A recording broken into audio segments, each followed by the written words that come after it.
Hey guys, I'm Adam from Adam's Bake Shop, and today we're making a traditional Lebanese baklava using pampas filo pastry.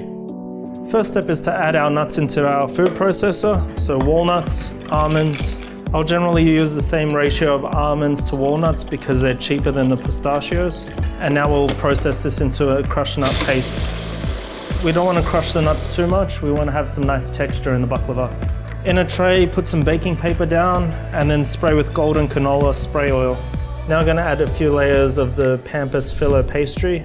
The idea of this is to build a base thick enough to hold the nuts. As you can see, the sheets are really easy to peel off from each other. So I've got about 6 to 10 layers in there now. I'm going to add my crushed nuts on top. You want a nice thick layer of crushed nuts, that way there's some texture running throughout the dessert.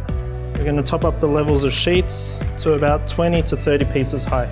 We're going to slice our pattern into our pastry. You want to make sure you get through all the layers to the bottom to make it easy enough to get out of the tray. Traditionally, when you're making baklava, you brush on butter in between each layer, but right now this is a little hack. I melt the butter and then just pour it over the top. As you see, it'll go through all the cracks and provide that buttery layer. Okay, so this is going into a preheated oven at 160 for 40 to 45 minutes. We want to make sure the pastry is nice and golden brown. Time to make the syrup. First we'll add in the CSR caster sugar, some honey, some water, and a little bit of cinnamon.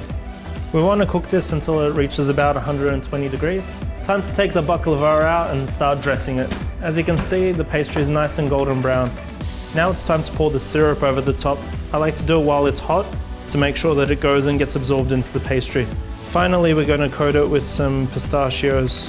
And this is my traditional style Lebanese baklava. This is perfect for cafes or catering, and your customers will love it. It's really easy to make. There's only a few base ingredients.